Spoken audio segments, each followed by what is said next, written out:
Ilabas! Makinig! Makinig! Ilabas ang mga payong! Walang aalis! Basta dami tayo! Pagtabasa tayo! Para tayo mga gremlins! Labas ang payong! Mga plastic ilabas! Walang aalis!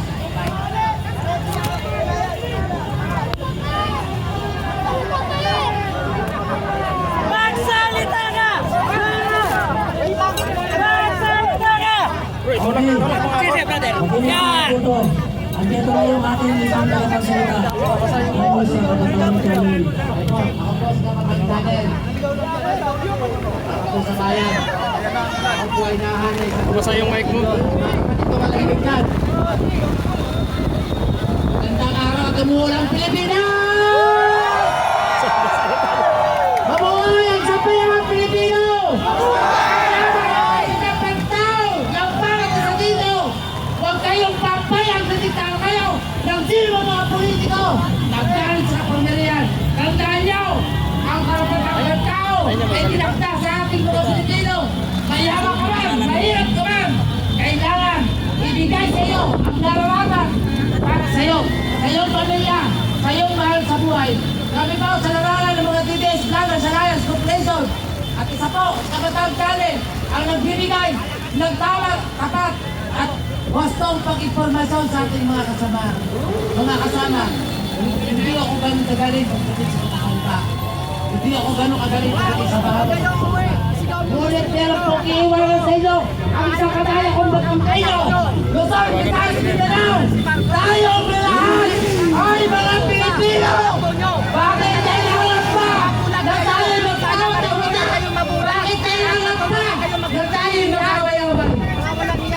Mga kasama ko, kababayan ko, papayapan ang bawat kailangan para itaguyod ang kaayusan. Wala kayong nakikita sa gobyernong kamatayan. Bayaran kayo.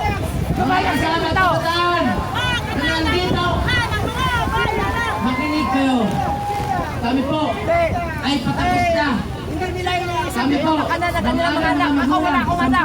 Wala akong asawa. Kahit ano mangyari sa akin, harapin ko yan. Kami po ay meron pagsikiwanan sa lahat ng kabataan na susunod na henerasyon. Ipagpatuloy ninyo, huwag kayong magpaligta. Ipaglaban ninyo ang karapatan ninyo sa tama. Sana matulungan. Kayo'y bayaran. Pag kayo'y gamitin ng mga politiko bigyan sa kanilang. Maraming salamat po. Mabuhay ang sabihan ng Pilipino. Maraming salamat, kabatang Khalil.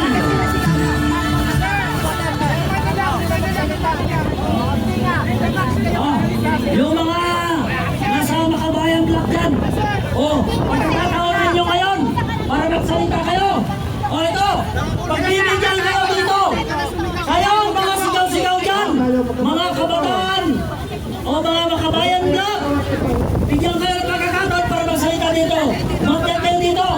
Ipakita ninyo ang inyong tabang. Huwag ninyong gamitin sa kapwa ninyong Pilipino ang inyong tabang. Gamitin ninyo sa mga magnanakaw. Inahan niya namin kayo dito. Sino ang gusto dyan? Pagbibigyan namin kayo. Mga Makabayan Block. Tawagin Kung mo. talagang kayo may pinaglalaban, ipakita ninyo. Ipakita ang inyong tabang. Sino ngayon? Sino? Tumayo. Kung sino? Umakyat dito. Sa aking kinalalagyan.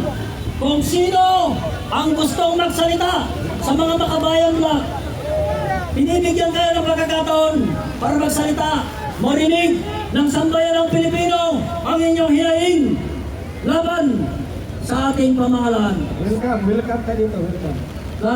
Welcome. Wala tayong dito pinipili, kinikilingan ito. Okay? Dahil walang dumarating na Makabayan Block dahil sa ating paanyaya, ito naman, ating tatawagin ang susunod na magsasalita para marinig naman natin ang kanilang tinig.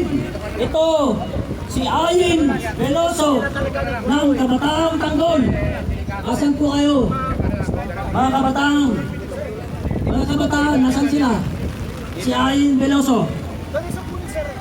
Okay. Ang hinihintay natin, itong susunod naman na magsalita, ay tatawagin natin si JR Vloggers o mga vloggers. O dito, umakit ka mo dito para marinig ng ating mga kababayan at buong sambayan ng Pilipino ang inyong mga hinaing. Paalala lang sa ating mga kababayan na nandito na lumahok maging sa Makabayan Block at dito sa UPI, yung United People's Initiative. Itong ginagawa nating pagtitipon na ito ay peaceful rally. Hindi tayo magkalaban. Ang kalaban natin nandoon sa Kongreso, nandoon sa Palasyo, nandoon sa Career Service, na ito mga ito ang anay sa ating lipunan na hindi natin alam. Iniunti-unti tayong pinapatay, pinabagsak ang ating gobyerno para sa ganun tayo ay magiging kawawa. Nasa ganun, ang mga Pilipino ay karamihan i-exploit nila doon sa ibang bansa. Mga ibang bansa tayo, doon daw ang solusyon. Hindi ninyo alam na meron din tayong isinumiting solusyon para sa ganun ay masolusyonan ang kahirapan, kawalan ng trabaho, pagtaas ng kuryente, pagtaas ng tubig, sabihin ng nawasa, sabihin nila sa inyo, hoy, kayong mga Metro Manila, wala ng tubig ang lamesa dam, magtipid kayo, mga putang ina ninyo, inayan ninyo, ang tubig na para sa mamamayang Pilipino, inagaw ninyo ang kuryente na para sana sa mamamayang Pilipino na ngayon pinapahirapan ninyo dahil sa kagawa nito mga oligarkong ito na magnanakaw kasama ng mga magnanakaw sa Kongreso, Malacanang at Senado. Kasama na rin ang mga Korte Suprema na yan. Bakit hindi nila kinakasuhan ang mga taong ito?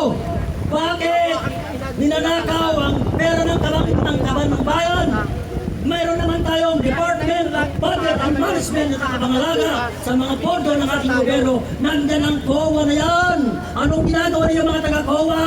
Nagpalaki kayo ng bayad? Nagpalapad kayo ng mga puwet sa inyong mga upuan dahil nagkabal din kayo ng pera ng taong bayan. Kasapot ninyo ang mga congressman, mga senador at iba pang mga namahawak ng mga proyekto na para sa taong dapat sana sa para taong bayan. Bakit ganito? Ang mga Pilipino ba ay tulog? Hindi! Ang mga Pilipino ba ay umasa na lang sa ayuda? Hindi! Alam nyo ba na ang mga ayuda na yan na binibigay ninyo sa inyo yan ay galing din sa kaban ng bayan na yan na inutang sa ibang bansa yan at inutang sa World Bank? Hindi nyo alam yun?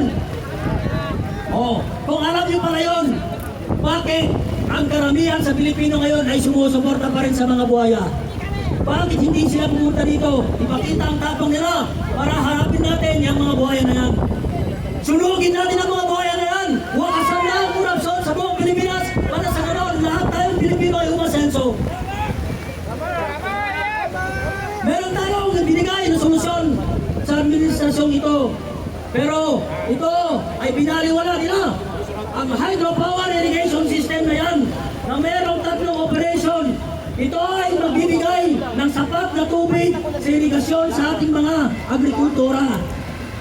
Kahit hanggang doon sa bundok ng Sierra Madre, kahit abutin pa hanggang sa bundok Apo, kakayanin niyang supplyan ng tubig na yan para sa ganon magkaroon tayo ng maraming produkto sa agrikultura at hindi na tayo mag-import ng mga bigas. Pero ano ngayon ang nangyayari sa atin? Tulong! Pinabayaan! Ang mga ito, para sa ganon, gawin sa atin ang pagharapang pagnanakaw. Meron ding turbine na ikakabit dyan. Ang turbine na yan ay papaanda rin ng agos ng tubig doon sa loob ng tubo na yon. Nang sa ganon, magkaroon tayo ng murang kuryente. Pero anong ginawa nila? Ang Nabocor, pinalitan nila, naging NGCP, na kung saan ang NGCP na yan, lahat ng mga power corporation na yan ay nagbebenta ng kanilang kuryente.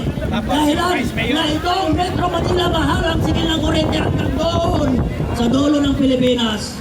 Hindi ninyo alam yon. ang WSM na yan, yan ang nagpapahirap sa mamamayang Pilipino nang sa ganon, manatiling mahirap ang Pilipino para bilihin nila ang kanilang boto tuwing eleksyon. Hindi ninyo alam, bihira ang mga Pilipinong nakakaalam yun. Dahil ako, galing ako sa Power Generation Company na nagpro-provide ng kuryente ninyo mula doon sa Lanao del Sur hanggang dyan sa Banggit, hanggang doon sa may Pagudpod. Lahat ng mga ano yan, mga windmill na yan, mga solar power na yan. Yan ang nagbibigay ng kuryente natin sa lahat ng mga cooperative, electric cooperative sa buong bansa. Na hindi ninyo alam, lagi niloloko na tayo nitong mga gagong ito. Kaya halina kayo, magkaisa tayo, wakasan natin itong mga kurap na ito. Oh. Meron pa tayo sa agrikultura.